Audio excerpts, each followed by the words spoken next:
Guten Morgen, ladies and gentlemen. Welcome to a new build on my series, Building in Fallout 76. I'm currently here, just outside of the Overseer's camp, pretty much just down the road from Vault 76. Now I'm doing this one a little bit differently, and as I'm watching myself do this, I realise I have a lot of stuff stored that I think I did scrap everything that I didn't use in the end of this.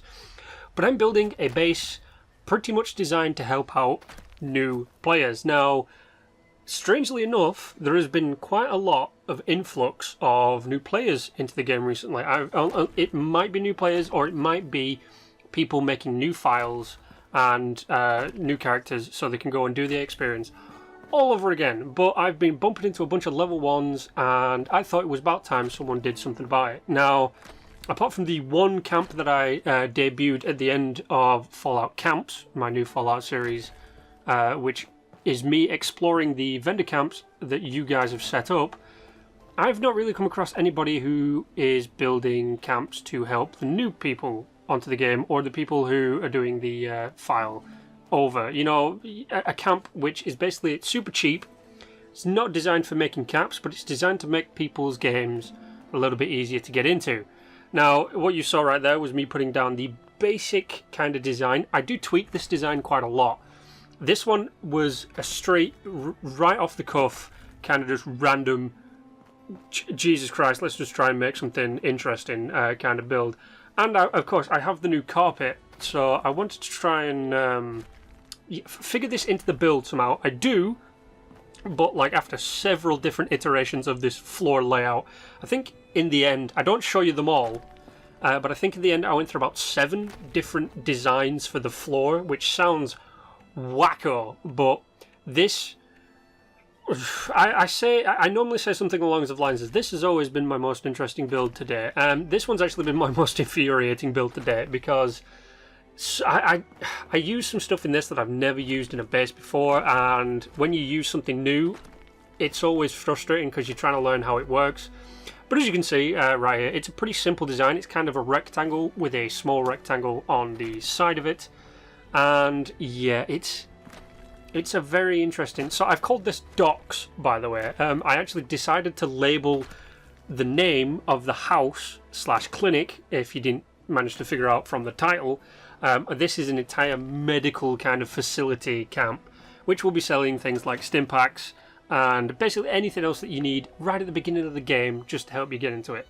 But this is something I never show you, and this is when I do a preliminary kind of layout for how I want my camp to be. Now, obviously, every camp that I do has a little bit of lore or in-game kind of, in-story kind of aspect to it.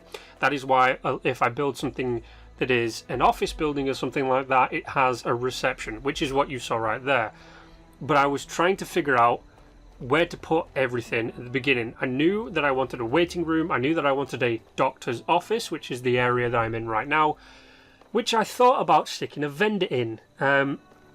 It came down to being able to sit down on the chair that decided the size of this room, because I couldn't sit down on the chair. But I've stuck some walls on it. I've stuck in a little bit of decoration, and as you can see, it is no longer that long rectangle. It's more of a shorter rectangle with a office on the side of it.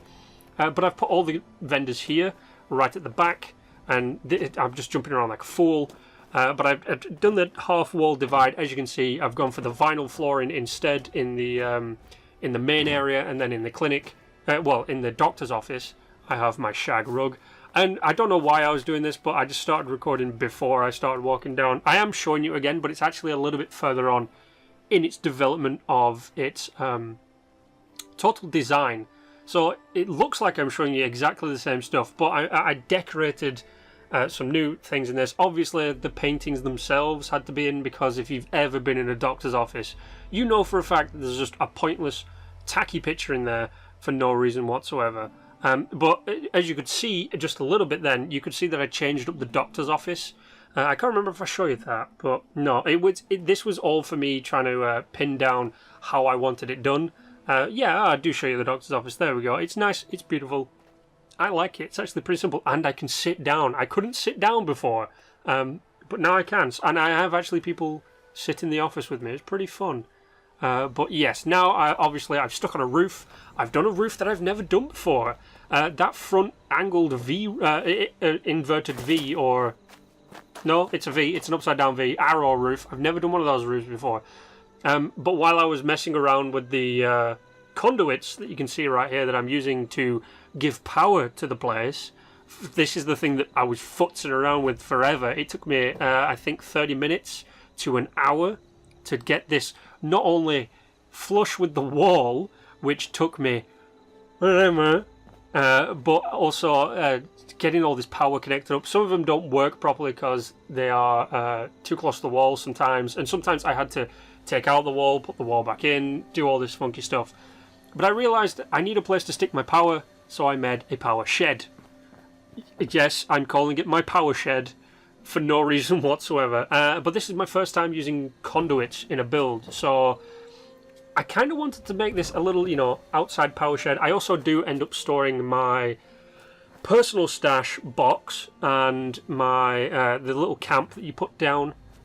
But I wanted to show you just how finicky building this entire power system was, because I was wondering, how am I going to do this? Now, I'd used a power pylon, which, funnily enough, this big metal power pylon, not the little one, first time ever using one of these as well, which, once again, was a little bit, yeah, so as you can see right here, I'm trying to connect, and it just doesn't, and I'm like, what the frack is going on?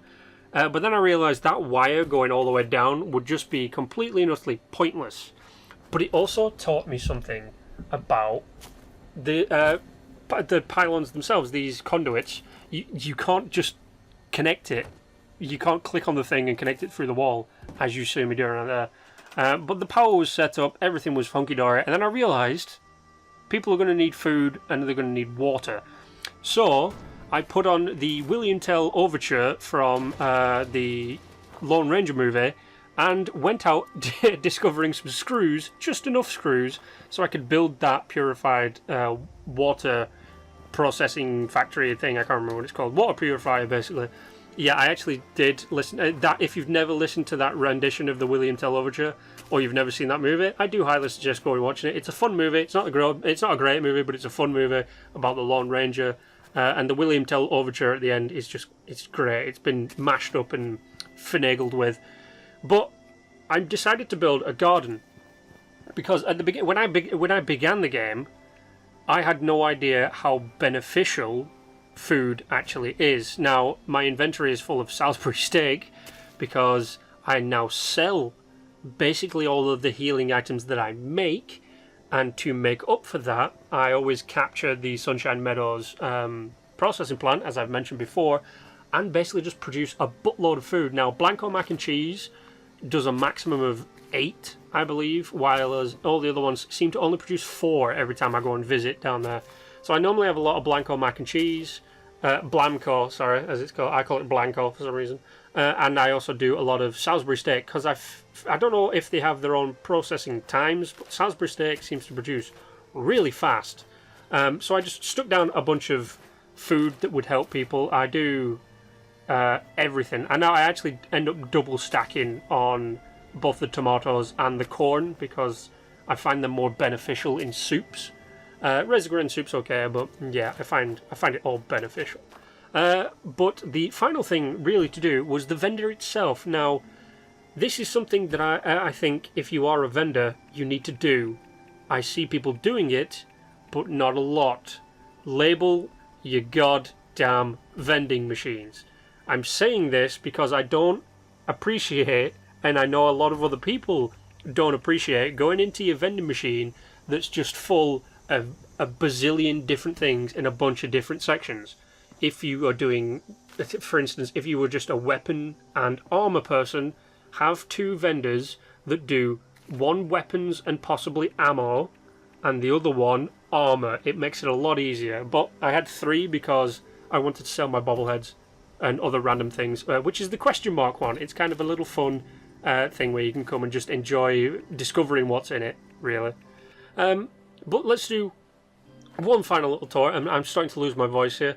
Let's do one final little tour to just see how it turned out in the end. I actually kind of liked this build. Now, I did finagle around with the conduits, and of course I put in a door. That office never had a door before, but I love it. I actually might blueprint this one and save it. Some of it, I think the only one I had blueprinted was my Charleston apartments.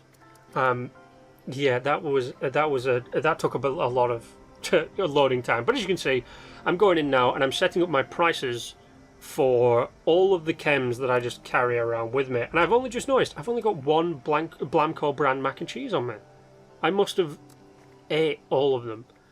But this vendor itself is not for me to make money.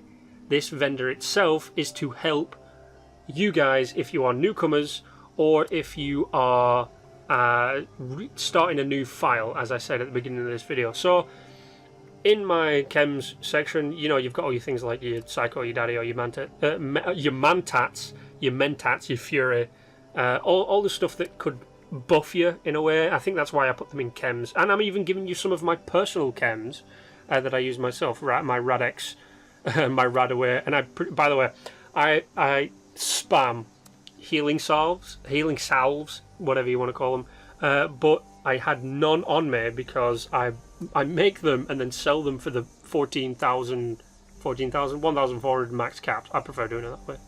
But as you can see, I have 76 stim packs, which made me giggle because, you know, Fallout 76 stim packs. Yeah, I'm just kind of riffing now to get to the end of it. I don't know why. I think it's because I'm losing my voice right now.